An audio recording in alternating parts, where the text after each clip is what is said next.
स्वागत है आपका अपने YouTube चैनल क्रॉस लर्न में। हम पढ़ रहे थे class 9 geography chapter 2 physical features of India. अभी तक हमने पढ़ा था इंडिया के हिल्स के बारे में, माउंटेन्स के बारे में, प्लेट्यू के बारे में, प्लेन्स के बारे में। आज हम पढ़ेंगे इंडियन डेजर्ट के बारे में। The Indian desert lie toward the western margin of the Aravalli hill. जो इंडियन डेजर्ट है वो अरावली हिल के वेस्टर्न वाले एरिया में पाया जाता है। देखिए मैं आपको मैप में दिखाता हूँ।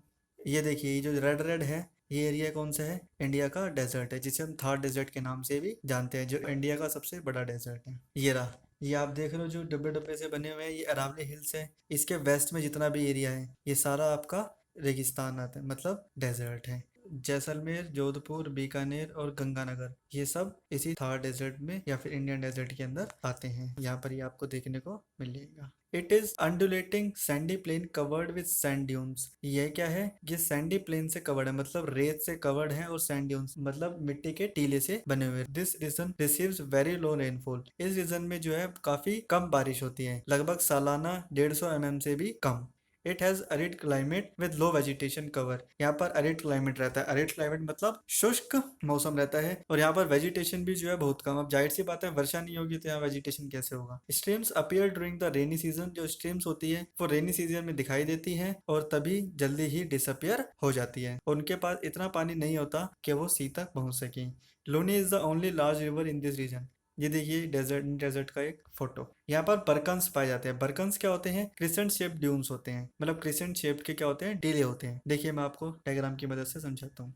ये देखिए एक बर्कन है जो कि क्रिसेंट शेप का है, मतलब ये एक टीला होता है। फिर क्या होता है, एक तरफ से हवा चलती है। अब एक तरफ से हवा चलेगी तो इसको काटती रहेगी। तो जो आप स्लिप वाला फेस देख रहे हो ना, यहाँ से मिट्टी कटती रहेगी, ये क्रिसेंट शेप इसको मिल जाएगी, और इसी को हम कहते हैं बर्कन। और ये आपको बीकानेर जैसलमेर एरिया में बहुत से देखने को मिल जाएंगे, और इंडो पाकिस्तान की बाउंड्री पे भी आपको देखने को मिल जाएंगे। और आप यदि कभी जैसलमेर जाते हैं तो वहां भी आपको ये देखने को मिल जाएंगे। अब हम पढ़ते हैं कोस्टल प्लेन्स के बारे में। कोस्टल प्लेन क्या होता है? जो समुद्र के किनारे वाला जो एरिया होता है, जिसे हम बीच के नाम से जानते हैं, उसे हम कोस्टल प्लेन बोल देते हैं। ये पेनिसुलर पार्ट में पाया जाएगा। जाहिर सी बात है, पेनिसुलर पार्ट के ही जो इधर उधर पानी है, जो पेनिसुलर प्लेटो है इंडिया का, उसके साइड में टच नैरो कोस्टल शेप पाई जाती है, running along the Arabian sea on the west and the bay of Bengal on the east. मतलब इसके वेस्ट साइड में अरेबियन सी और ईस्ट साइड में बे ऑफ बंगाल, इसके किनारे किनारे का जो एरिया है उसी को कोस्ट कहते हैं। The western coast sandwiched between the western Ghat and the Arabian sea. जो वेस्टर्न कोस्ट है वो वेस्टर्न घाट और अरेबियन सी के बीच में है। देखिए पहले मैं आपको कोस्टल वाला एरिया दिखा देता हूँ कि coastal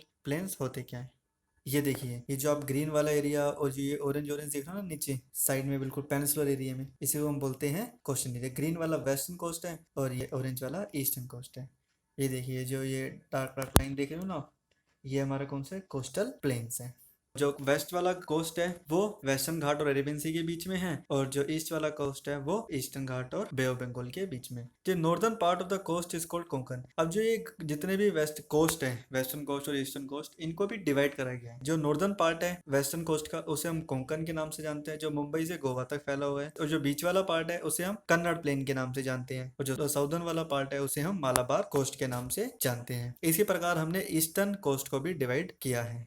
the plains along the bay of Bengal. जो बे ऑफ बंगाल के साइड में जो प्लेन्स हैं, उसके नॉर्दर्न वाले पार्ट को नॉर्दर्न सर्कल और साउदर्न पार्ट को कहा जाता है कोरोमंडल कोस्ट। और इसको भी फर्दर और डिवाइड करा गया है। देखिए मैं आपको डायग्राम की मदद से समझाता हूँ। ये देखिए, ये हमारा वेस्टर्न कोस्ट है और ये हमारा ईस्टर्न कोस्ट है। वेस्टर्न कोस्ट में ये ऊपर वाला पार्ट हो गया कोंकण कोस्ट, फिर कन्नड़, और फिर कन्याकुमारी कोस्ट के नाम से भी जानते हैं इसे। और इधर ईस्टर्न कोस्ट में उत्कल कोस्ट, नॉर्दर्न वाला पार्ट, सेंट्रल में आंध्र कोस्ट, और साउथ में कोरोमंडल कोस्ट। ये इन तीन पार्ट्स में डिवाइड करा गया है, और ये इन तीन पार्ट्स में डिवाइड किया गया है।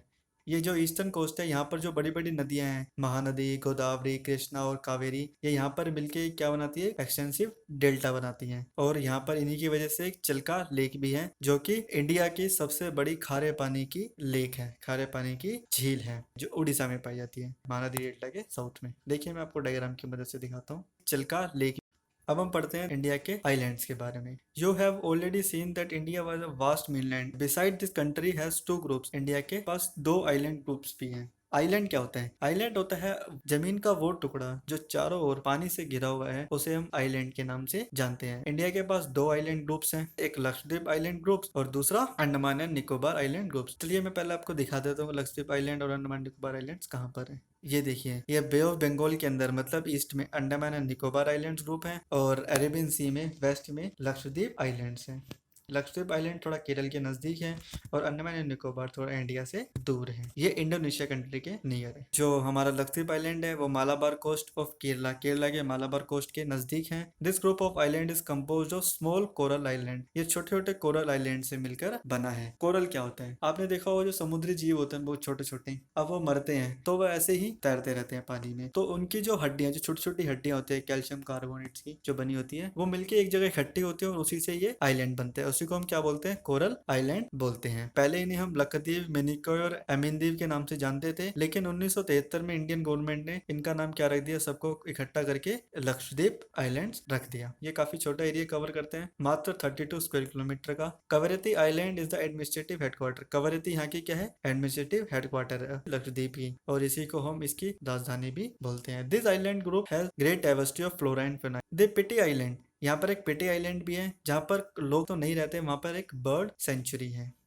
Now you see elongated chain of island. हमने देखा था ना बे ऑफ बंगाल के अंदर एक चेन सी थी इलोंगेटेड, लंबी सी, उसी को हम अंडमान एंड निकोबार आइलैंड्स कहते हैं। They are bigger in size, size में बड़े हैं, and more numerous and scattered, अब संख्या में भी ज्यादा है और काफी ज्यादा फैले हुए हैं। The entire group of island is divided into two broad categories. इन सभी ग्रुप को दो ब्रॉड कैटेगरीज में डिवाइड करा गया है। एक ऊपर वाले पार्ट को, नॉर्दर्न पार्ट को अंडमान कहा जाता है और साउथ वाले पार्ट को निकोबार कहा जाता है। It is believed that these island are an elevated portion of submarine mountain. Submarine mountains क्या होता है? जो समुद्र के अंदर जो माउंटेन रेंज पाई जाती है उसी को सबमरीन माउंटेन कहते हैं। और वो कैसे बनते हैं? जैसे ही समुद्र के अंदर कुछ फोर्सेस वगैरह लगती हैं, कुछ बल लगते हैं, या फिर भूकंप आता है या ज्वालामुखी विस्फोट होता है, उसी के कारण यहाँ पे एक माउंटेन, पहाड़ सा बन जाता है, उसी को हम सबमरीन माउंटेन कहते हैं। These island groups are of great strategic importance of the country. There is a great diversity. यहाँ पर भी काफी बड़ी डाइवर्सिटी पाई जाती है किसकी? फ्लोरा और फौना की। This island like closer to equator experience, ये इक्वेटर के बहुत नजदीक है, इसीलिए यहाँ पर हम इक्वेटोरियल क्लाइमेट जो है एक्सपीरियंस कर सकते हैं। इक्वेटोरियल क्लाइमेट होता है मतलब भूमध्य जलवायु। यहाँ पर क्या होता है, ये एक तो 5 डिग्री से लेकर 10 डिग्री के बीच का जो एरिया होता है लैटिट्यूड अक्षांश, उस एरिया में आते हैं, और कई बार ये 10 डिग्री से 20 डिग्री के बीच भी आ जाते हैं। यहाँ पर लगभग टेम्परेचर ज्यादा रहता है और रेनफॉल भी ठीक ठाक सा होता है, और यहाँ पर वेजिटेशन बहुत अच्छा होता है, मतलब यहाँ पे पेड़ पौधे बहुत ही अच्छे होते हैं। देखिए मैं आपको कुछ इमेजेस दिखाता हूँ इन आइलैंड्स के, लक्षद्वीप के और अंडमान निकोबार के। वहाँ पर काफी बड़े बड़े फॉरेस्ट हैं, और उसके बाद मैं आपको क्लियर करता हूँ फ्लोरा एंड फौना। ये देखिए, ये कुछ इमेजेस हैं आइलैंड की। देखिए बिल्कुल हरे भरे हैं ना, ये यहाँ पर डाइवर्सिटी अच्छी पाई जाती है और फ्लोरा और फेना लाइफ भी काफी अच्छी पाई जाती है। देखिए flora versus fauna. Flora refers to the plant life. फ्लोरा क्या है? प्लांट लाइफ को रेफर करती है। That can be found in a specific area of a time. ये एक स्पेसिफिक एरिया या फिर स्पेसिफिक टाइम में पाई जाती है। जबकि फौना क्या होता है? ये एनिमल लाइफ को रिप्रेजेंट करती है और ये भी स्पेसिफिक टाइम और एरिया में पाई जाती है। Flora remains in one place.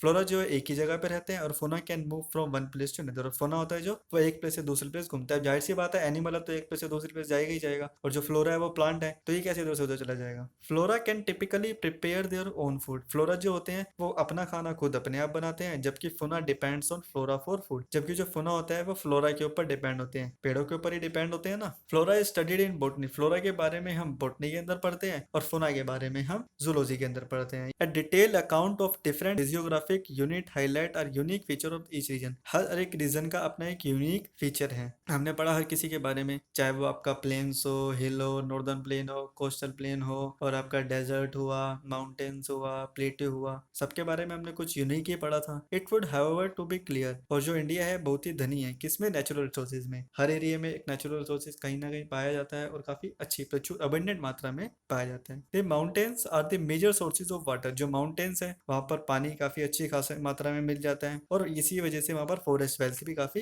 अच्छी होती है। The northern plain are the granaries of the country. जो नॉर्दर्न प्लेन है वहां पे काफी ग्रेनरीज पाई जाती है। जैसे हमने पढ़ा था एग्रीकल्चर काफी अच्छा होता है, तो लोग बाग अच्छी बसावट करी थी यहाँ पर, और अच्छे काम धंधे होते हैं। They provided the base of early civilization. ये बेस था अर्ली सिविलाइजेशन का, मतलब पहले के लोगों का बेस था। यहीं पर ही ज्यादा लोग बाग, अब जहाँ पर एग्रीकल्चर ज्यादा अच्छा होगा वहीं पर ही लोग बाग तो रहेंगे, क्योंकि खाने के लिए सबको कुछ ना कुछ चाहिए होता है। The plateau is a store house of mineral. जो प्लेटो होते हैं वो स्टोर हाउस है, मतलब वहां पर एक प्रकार का स्टॉक है मिनरल्स का। These are played a crucial role, ये बहुत ही इंपॉर्टेंट रोल प्ले करते हैं इस चीज का, in the industrialization of the country. The coastal region and island groups provide sites for fishing and port activities. जो कोस्ट वाला एरिया है वहां पर क्या होता है, फिशिंग और पोर्ट एक्टिविटीज होती है. Thus the diverse physical feature of the land have immense feature possibilities of development. और यही वो फीचर है जिसकी वजह से काफी अच्छी पॉसिबिलिटीज है डेवलपमेंट होने की. चलिए आपका चैप्टर खत्म हुआ. अब हम एक्सरसाइज के कुछ क्वेश्चन सोल्व करते हैं और बाकी के आंसर्स मैं आपको पीडीएफ की फॉर्म में प्रोवाइड करवा दूंगा,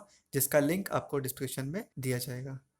देखिए, choose the right answer from the four alternative given below. The land was bounded by sea on three side is refer to as. वो लैंड एरिया, वो धरती का एरिया, धरती का भूभाग जो तीन तरफ से पानी से घिरा हुआ होता है, उसे हम क्या कहते हैं, उसे हम पेनिसुला के नाम से जानते हैं. Mountain range in the eastern part of India forming its boundary with Myanmar are collectively called. वो माउंटेन रेंज ईस्टर्न पार्ट की जो किसके साथ बाउंड्री शेयर करती है, म्यांमार के साथ, उसे हम कहते हैं पूर्वांचल. उसे हम पूर्वांचल के नाम से जानते हैं. Western coastal strip south of Goa is refer to. जो हमने कोस्टल स्ट्रिप पढ़ी थी ना, कोस्टल पेन पढ़ा था वेस्टर्न का, उसके जो गोवा के नीचे वाला हिस्सा है उसे हम किस नाम से जानते हैं, कन्नड़ नाम से जानते हैं. और जो इससे ऊपर वाला हिस्सा था उसे हम किस नाम से जानते थे, कोंकण के नाम से जानते थे. The highest peak in the eastern Ghat. Eastern Ghat की सबसे ऊंची चोटी कौन सी है, महेंद्रगिरी. और वेस्टर्न घाट की सबसे ऊंची चोटी कौन सी थी, दूधा बेटा और अनाईमुदी. ये अब आपके ब्रीफली आंसर्स हैं, इसका लिंक आपको डिस्क्रिप्शन में दिया जाएगा. मिलते हैं नेक्स्ट वीडियो में नए चैप्टर के साथ. जब तक के लिए bye bye, take care, thank you.